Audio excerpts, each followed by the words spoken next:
What's going on, everybody? Andrew Thompson here of the Andrew Thompson Interviews YouTube channel. Joining me this week is a man that has made a name for himself on the California wrestling scene, that led on the PWG, Lucha Underground, Championship Wrestler from Hollywood, and many more promotions. He is Famous B. What's going on, man? How you feeling?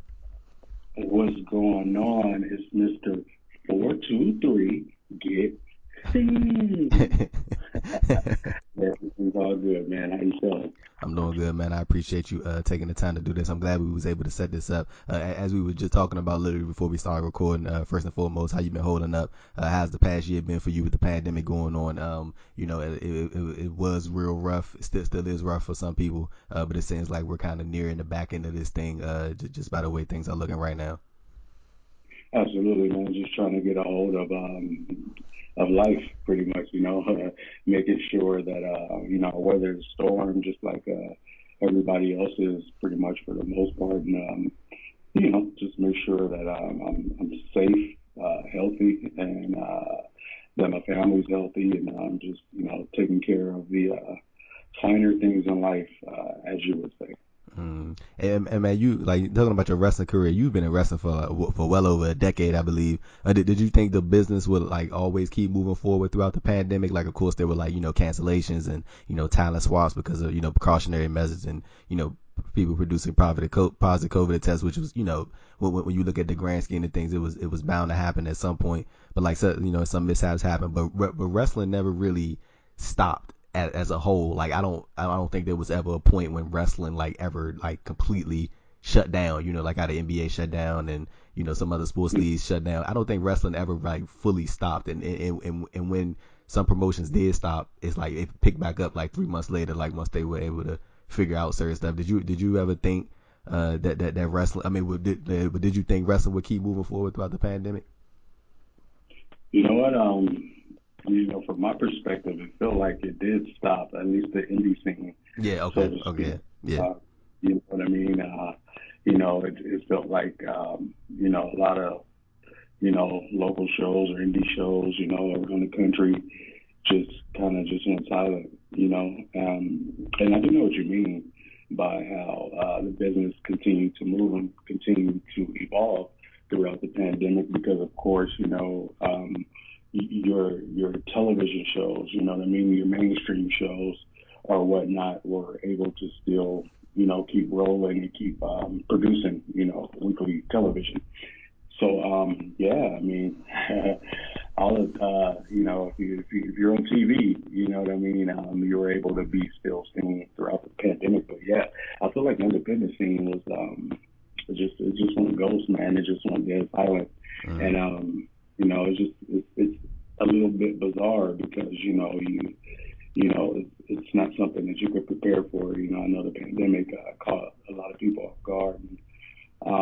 Yeah, man, and it just basically depleted a lot of the independent shows and things like that. So, yeah, man, it was definitely bizarre to say the least.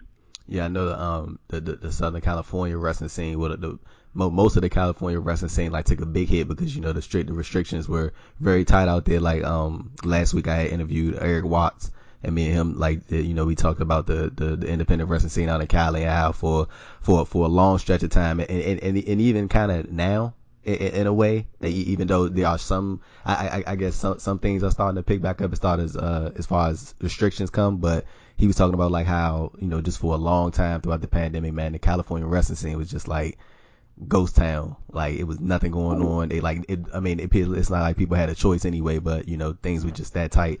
But like in the independent scene, let's say here on the East Coast, or through certain areas, maybe like the Midwest or so, like you had maybe 4 months into it, you had like the GCWs, starting to pick back up. I know, I think I saw Black Label Pro. I think they're going to start picking back up this year. Like, you had your promotions like the, so it was a very promotion like Ohio Wrestling Alliance. It was a bunch of different promotions out there, but I know the California wrestling scene took a real big hit, but because of the pandemic.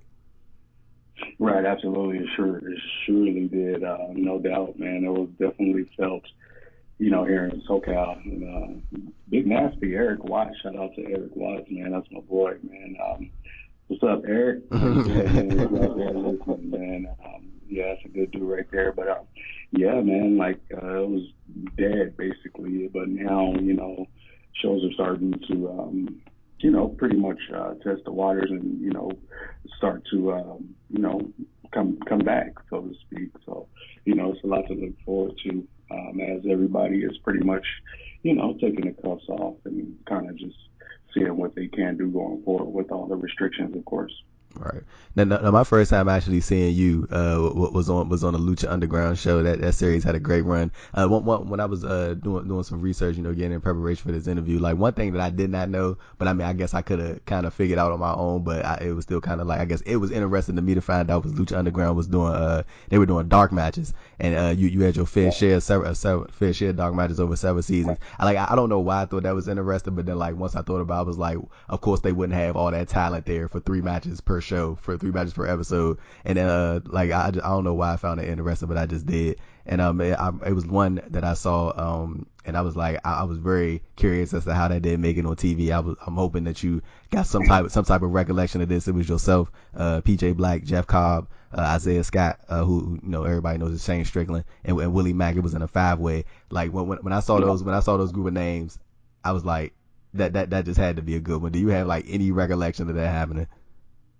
Absolutely. That was definitely one of my favorite dark matches, and I did do a lot, as you mentioned, pretty much just, going out there and actually utilizing my wrestling abilities, outside of the character that I was, portrayed on for the show. Mm. And, they definitely made good use of me. I was able to get out there and, do my thing for the live audience. And that match was definitely one of my favorites. It was a match to pretty much that the company was using to see if Jeff Cobb was ready to fit the character of Matanza. Mm. So, I mean, we went out there, the 5 of us, and, we knocked it out of the park. And, Jeff Cobb was ready to go, and they put him in as Matanza, and he never looked back. But that match was definitely insane. It was so fun putting that match together. Just the talent that was in the ring, as you mentioned, and just everybody's creativity and ideas, and just different points of views and perspectives. We was all able to come together and put it together, and the 5 of us would just make it gel, and everybody had their bright spots in the match to shine, and it was incredible, for the 10 to 12 minutes that we went on, that we did in the ring that night. Man, we just knocked it out of the park, and it was nonstop action the entire match. And it was definitely one of my favorites.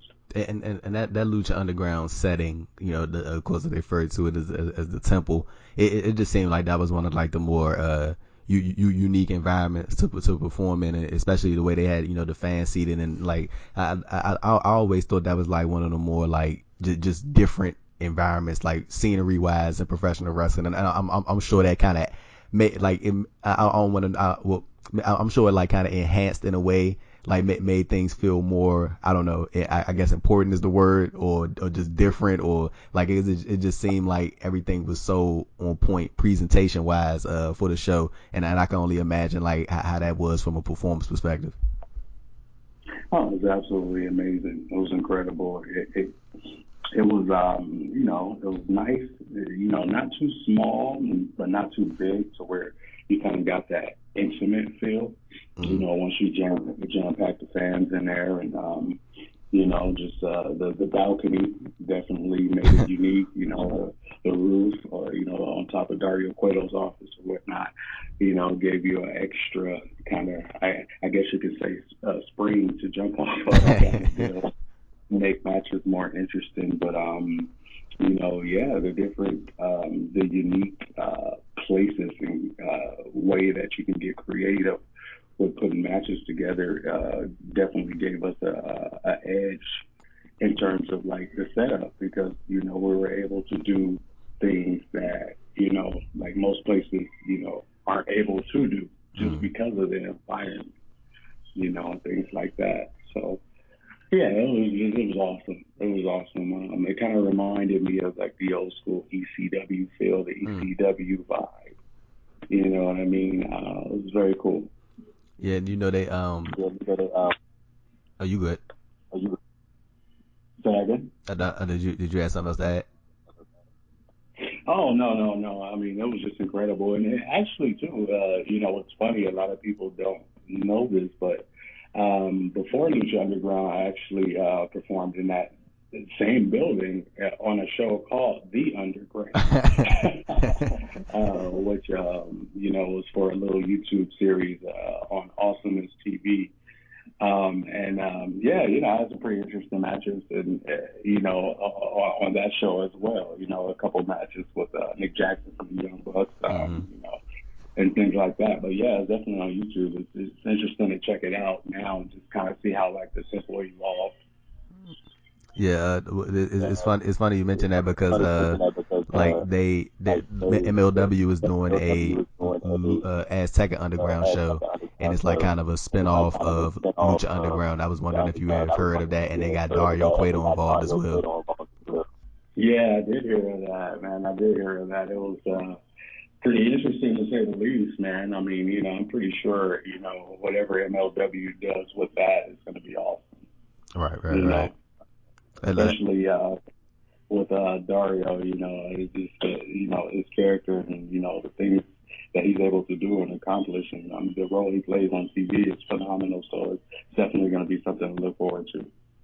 For sure, for sure. I'm definitely looking forward to see what they put together with that. But I know you did do some work in Mexico for the Crash. Like how did those opportunities come about? I know you had a match out there. I think with Dez, who everybody knows now as Wesley in NXT, and of course I mentioned earlier Isaiah Scott, who's also in NXT. How did those opportunities in Mexico come about, and how much did you enjoy your time working with the Crash? I know it was on a few different occasions. I know it, and a few different occasions through separate years. So how was those experiences, and did you take it any way from being able to compete in front of a different audience outside of the Yeah, yeah. yeah.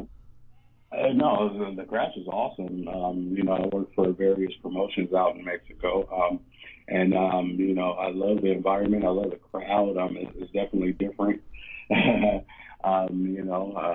It's fun working out in Mexico, and going out there and killing it, and doing what I do, and having the respect of the fans, and them throwing pesos in the ring at the end of matches and things like that, and doing all the press conferences and things like that they put together to promote the shows, beforehand, and things like that.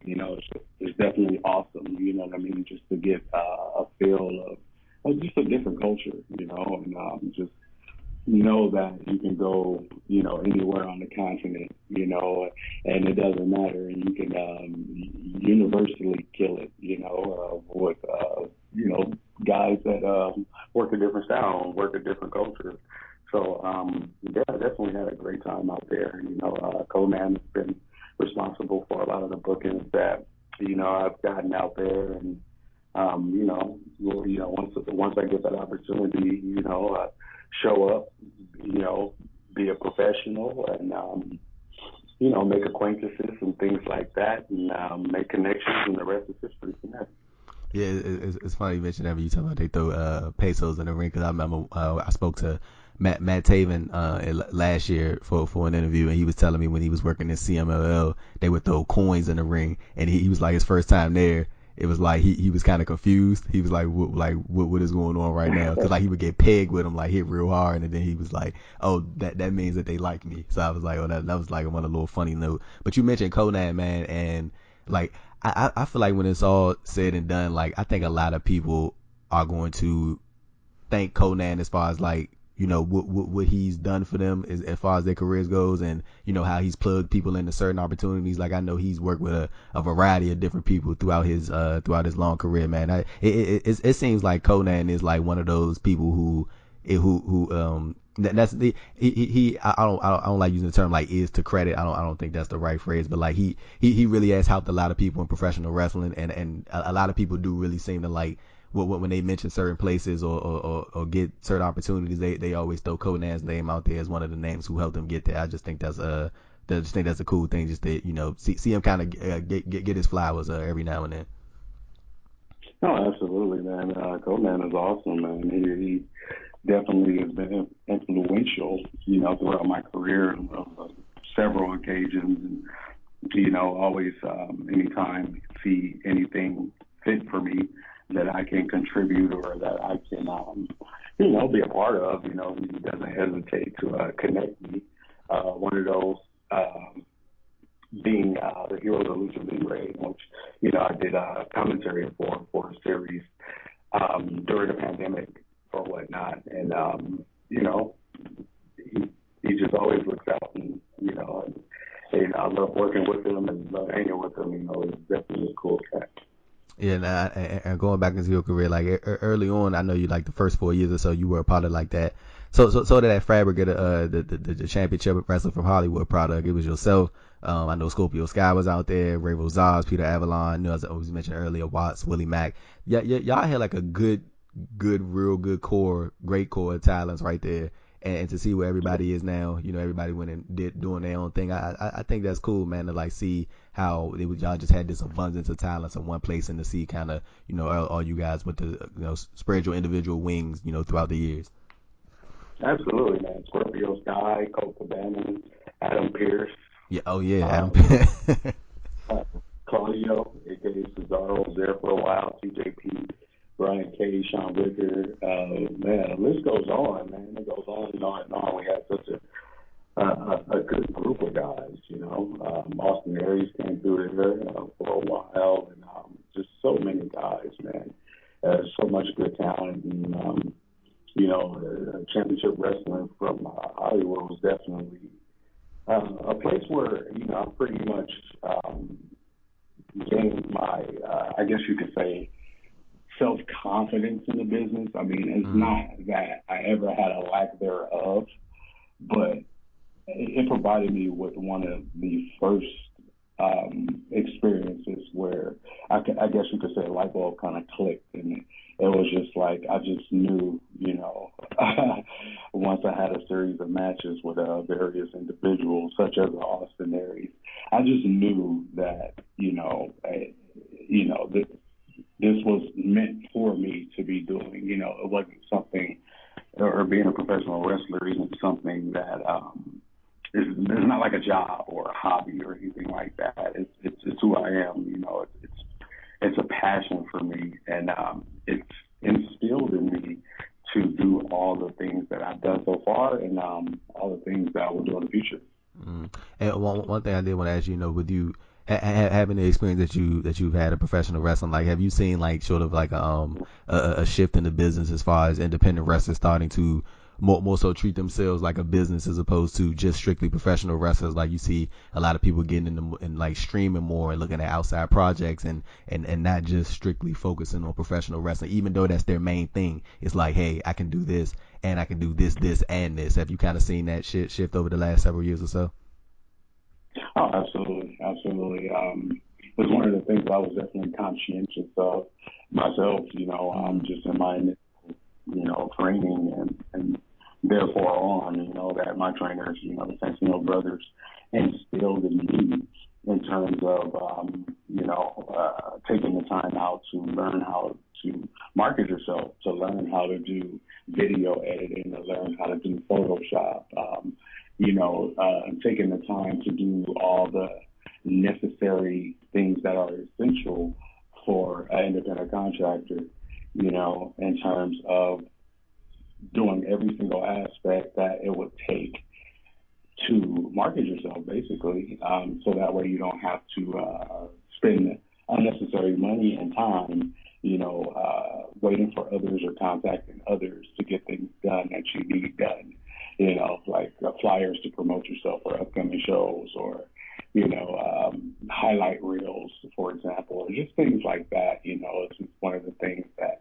I learned from the very beginning, but that has even evolved more, as you see, YouTube, clips or videos or highlights, or people are doing their vignettes and their own promos, and wrestlers are, basically using their social media outlets to promote themselves, and it's not just coming from like a promotion per se, or from a promotion standpoint or point of view, or waiting for the company to push you in whatever direction that they want to push you, and that being the only content that comes out. Now it's like, man, hey, I could pick up a camera right now and selfie myself doing a quick promo for 90 seconds and throw it up on my social media right now. And it can be directed towards any agenda, goal, or promotion that I choose, because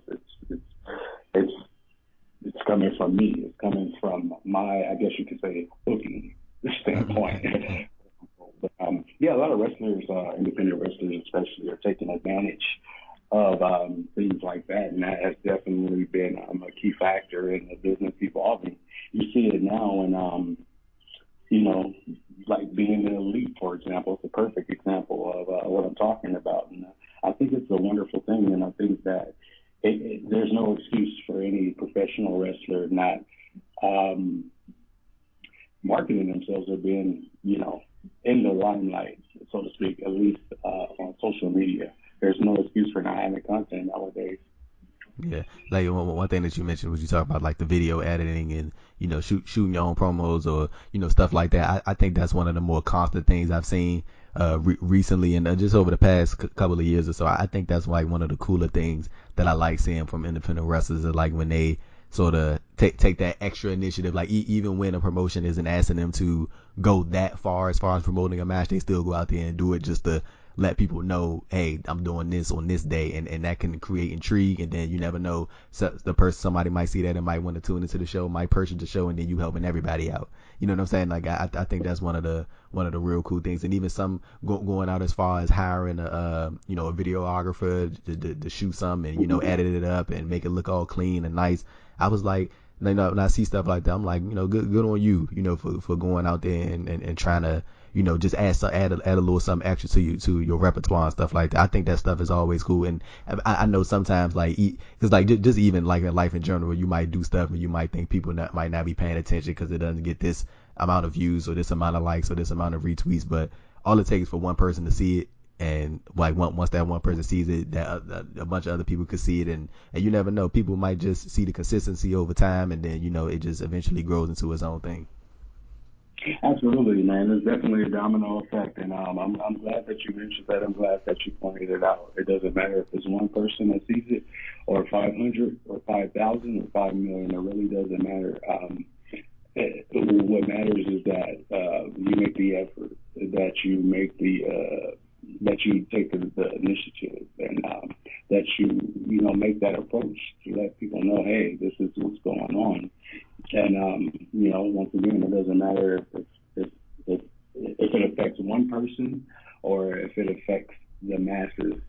The point is that you're taking the initiative to put passion into what you do, and also too, like a lot of promotions are using guys following and things like that as a catalyst for who to hire or who's hot, or a radar mechanism, so to speak. You know what I mean? So it's also important in that aspect as well, in terms of getting noticed by companies that you're seeking to be employed by, or hoping to perhaps work for it one day. So that's another reason why it's important. But I think it's a wonderful thing when you can put your own creative work out there and see where it takes you. Yeah, I think social media is like one of those.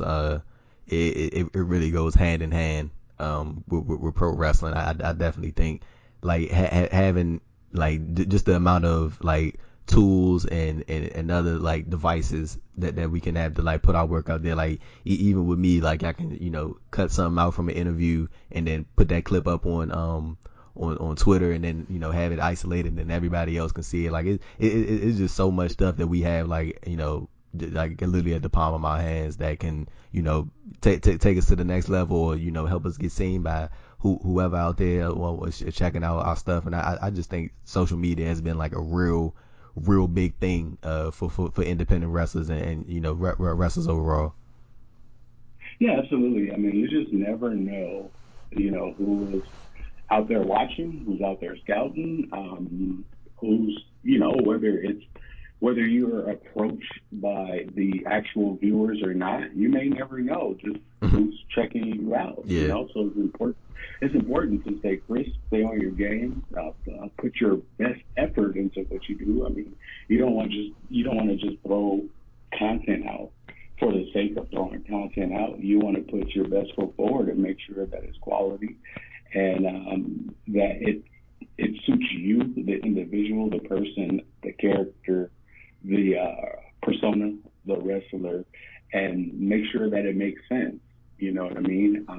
We definitely want to keep your content limited, or I guess you could say, very close to the persona that you're trying to portray. Because another thing that happens too is we see it all the time. People um, kind of cross their personal with their profession, and they give views or opinions or throw things out in social media that are personal views, but then try to promote themselves as a persona or a character, and it can be a contradiction at times. So it's very important that workers are cognizant of this fact that you definitely want to use social media for what it is for, and that's to promote yourself and promote your business. Mm. And so I mentioned earlier, you've been in the business for over a decade.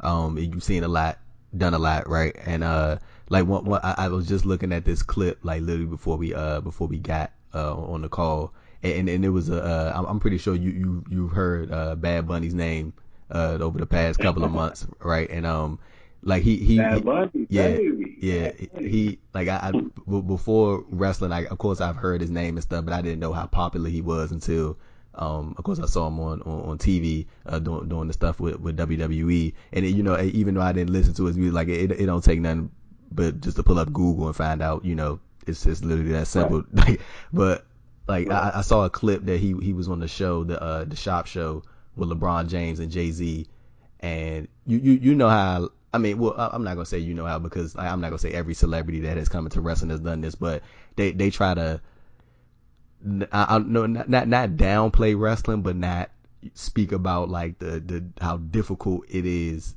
to the common individual that doesn't do it on a regular basis.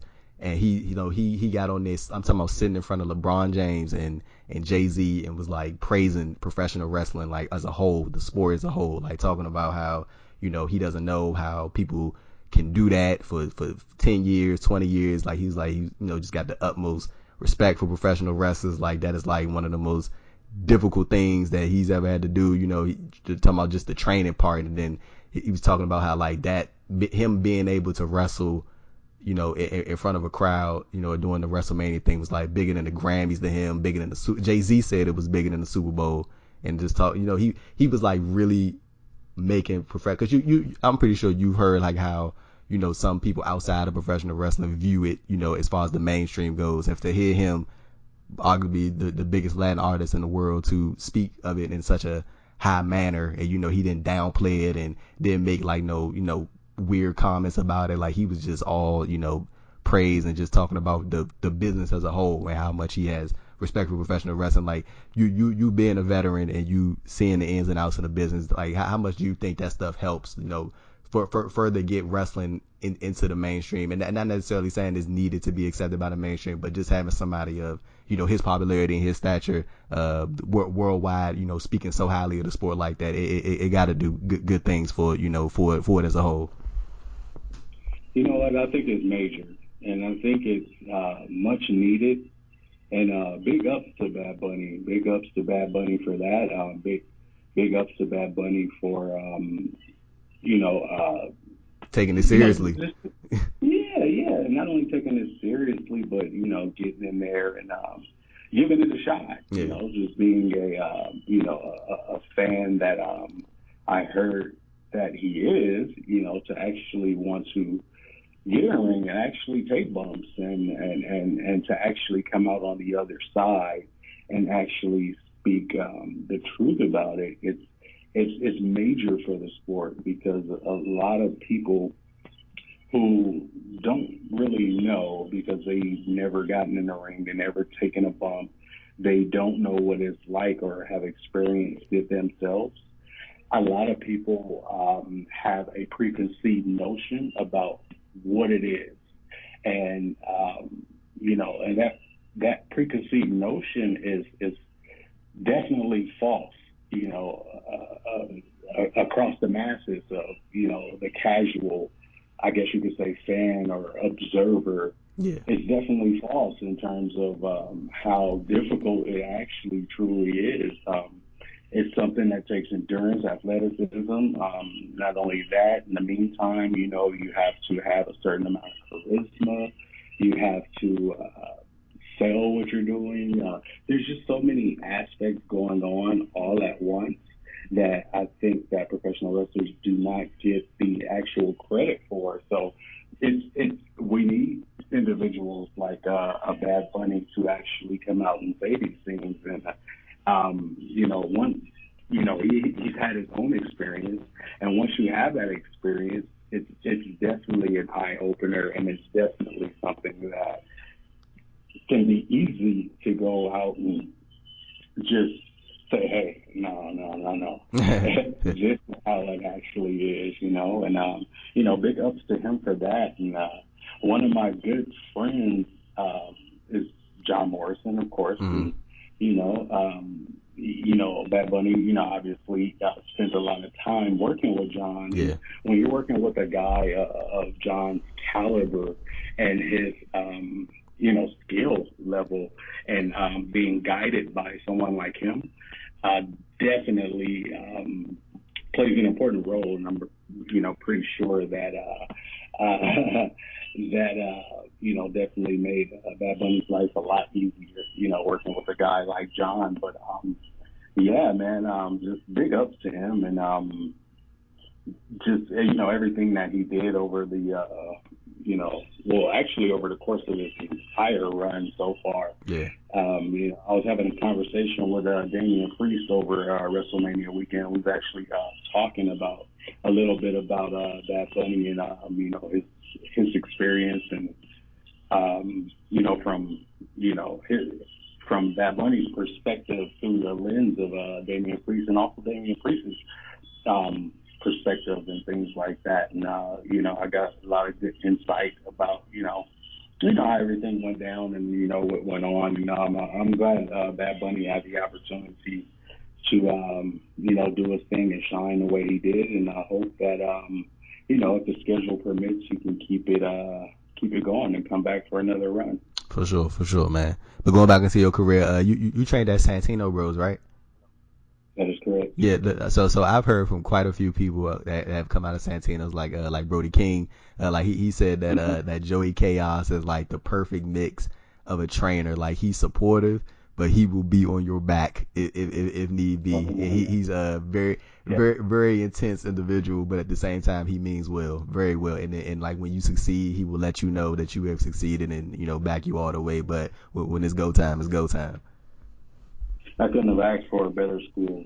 And I'm not just saying that because I'm a graduate and I'm an alumni of the very first class back in 2008. I'm not just praising the school because for the sake of doing it and because that's my home and that's where I came from. I sincerely, truly mean that I couldn't have been any more fortunate and blessed to, train with Santino Brothers. And, I've, been to multiple schools, in my area and even, in other territories or areas. And I want to tell you, it's one of the best schools to train at. It is the best school to train at, top notch, definitely, bar none.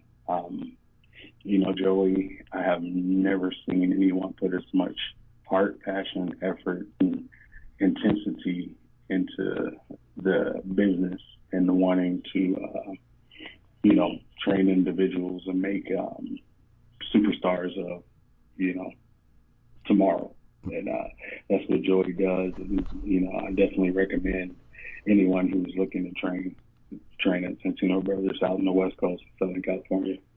So like one comment I heard, and I wish I could remember who. I think it was Brody King who said it, and I hope it was, because I remember I was listening to an interview somebody did, and they were talking about how, like, Joey, as far as his training goes, like, his professional wrestling career, he wasn't able to, I guess, in the eyes of some people, reach that upper echelon of success in the wrestling business. So the way that he trains his students, like, he tries his damnedest to make sure that they can do that, and he kind of lives through them, and like in a good way, not in a negative way, but he like really takes pride in seeing his students and the people that he trained, just go far and, take it to the next level. And, they was just, the person that said that was just like, that's just how he is. Like, he like lives through that. Like, he thoroughly enjoys seeing the people that have come through his school just take off and, go off and, do their own thing and, reach the farthest success that they can. And that's success right there. That is, to yeah, me, that's right. Yeah, you're right. That's the epitome of success. I mean, you have different individuals that are cut or I guess you can say that they have different roles, Mm-hmm. and in terms of their contributions and what they are responsible for in the business. And he's definitely responsible for not only, his own personal success, but a lot of other individuals' successes. And when you can take the talent or caliber of the professional wrestler that he is, and you can multiply that, that's, I guess you can say, to me, is more important than just the individual or that one individual, if that makes sense. So Right. his contributions are way more important than just,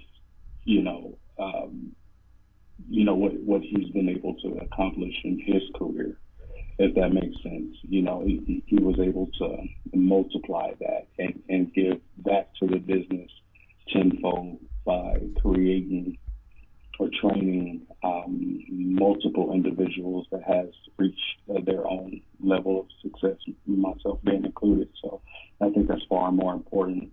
And I know he's definitely proud of that, and I'm proud of him for it. So throughout your years, like, I've had quite a few conversations with wrestlers about this just over the past year, especially with everything that's been going on in the world as far as racism goes, and racial injustices, and we dealing with all of the dealings involving the police, taking the lives of black people. Like, but I was strictly talking about having those conversations, and speaking about how the business has evolved more, and we've seen like a influx of just black talent like really take the stage over the past 2 years or so. Like, how much do you think things have changed for for black wrestlers over the years? Like, it really seems like things are really on the up and up. Like, of course we've had successes in the past as a whole, but like it just seems like over the past 4 or 5 years or so, like things are really starting to pick up for black people in professional wrestling. Yeah. I would definitely agree. However, I really, stay away from, I guess you can say, color in terms of talent, because talent is talent, and a skilled professional wrestler is a skilled professional wrestler, and it's one of those things where it's, hey, you either got the skills to pay the bills or you don't. You either strive to succeed or you don't. And that goes for any individual. You know what I mean? So it's just one of those things where it's like, hey, I don't really I mean, I'm cognizant of it. Don't get me wrong. And, I don't mean to downplay what you're saying at all, but I just think that, you know, skill is skill. And I think that Cream is going to rise to the top regardless.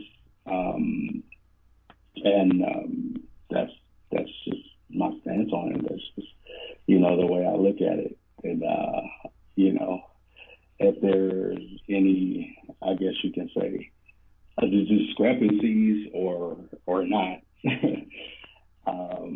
It's kind of like one of those things where you just gotta keep pushing forward and put your head down and keep moving and being the best version of who you are and what you mean to the business, and don't let anything or anyone stifle your individual passion or where you're uh, going, you're headed, and what you're trying to accomplish. And if you do that to the best of your ability, then you will succeed no matter who you are or what race. Right. Yeah, for sure. But like more so in the sense of like, you know, I just think times in professional wrestling have changed as far as like not not putting black talents in those stereotypical roles or characters or positions. Like it felt like Right. more just over the years, like things have just become like, this is who you are, this is who you present, and that's that. You take it or leave it. This is how I'm coming, and it seems like everybody is more accustomed to that, and that's just the norm now. So that's what I'm more so like what I was getting at, and I think that's just a really Yeah. I think that's just a really cool thing to see, that there's no, it doesn't seem like there, like, of course I'm not in it, so I really can't give you like, say firsthand, but like it just seems like more black talents are just being themselves. Like that's it. That they're just being themselves and they're just doing their thing, and it's not, oh, you need to be X, Y, and Z to get in here. But more so now it's just, if you got the talent and you're being yourself and you're doing your thing, then it's open. So I think that's one of the positives that that I've seen as a fan over the past 4 or 5 years or so. Right. Gotcha. Yeah, and it's one of those things where I've been famous B since day one. It's Hmm. the name that I gave myself, and I've been able to accomplish a lot and get the name known worldwide. So so I definitely been very invested and involved in just making the most of uh, my skill and utilizing it to the best of my abilities. And Right. I've been able to you know I do a good job so far. So I'm fortunate to have gotten the name that I created for myself and my work and my talent get it noticed worldwide since I started. So I'm fortunate in that aspect. So like as far as like your ventures and what you got going on, anything that you would like to plug, or anything that that you got coming up that we should be looking forward to. Right. Absolutely. Yeah. I got a couple of things in the works that are, that I'm working on for when, the ball is rolling again and, we can all go out and enjoy Hmm. pro wrestling as we know it. Definitely, a revamp of character, a couple things that, I'll be doing differently and things like that. And, I'm just taking the time and utilizing, I guess you can call it time off, Right. um, to, reinvent the wheel, revamp myself and, Just reassess. you know, yeah, reassess and, come back with a different look, a different approach, and just continue to evolve. Right. And however that is going to come across or where it's going to come across is definitely going to be something that is going to turn heads. So that's what I strive to do. I'm very unique in my endeavors and my approach and things like that. And you can rest assured that when you see me next, it's going to be something to behold. I guarantee you that. And I got to throw this question at you before we get out of here. Got to, and of course, with your managerial experience, do you think you could be an asset, or would you ever consider to be an asset to a talent from a from an Impact or ROH or AEW or WWE? Oh, absolutely, without question. I'm one of the most skilled um, individuals that you can find in the business in terms of the fact that I like to think of myself or call myself a Renaissance man. Swiss Army in knife. professional, in professional wrestling, man, I do it all. I do everything. I'm a excellent professional wrestler. I can ring announce. I can commentate. I can manage, of course. Great promo skills. I mean, there's nothing in a business that I can't do. Um, I have a very, I have a very great mind for the business, not just for myself, but for others as well. I kind of, get sparks of genius in terms of my creativity, for myself and for others, and just, conversing with other like-minded individuals. So there's nothing that I can't do. A fantastic asset for any company out there. And yeah, I'm pretty excited for what the future holds. And, I can't wait to, see what happens next. The future is very bright for an individual like me because, I conduct myself with professionalism. I always have, always will. I'm loved everywhere I go, locker rooms that I've, ever been in, respected by my peers.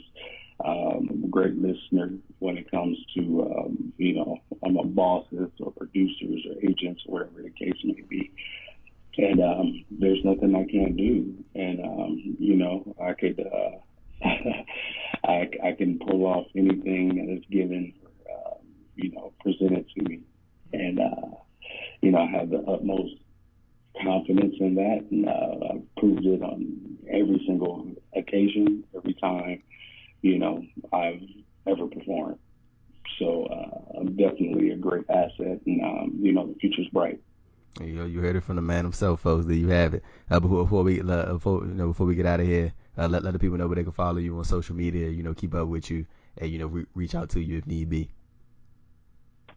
Absolutely, yeah, definitely. You can catch me on Twitter at famously23, Instagram, of course, famously underscore 23. My official Facebook fan page that actually got a update or whatever the case may be, which I'm working on that. And yeah, and definitely can check out my YouTube channel, for all my well, not all of them, but I got a lot of just great content and matches and promos and just things of that nature.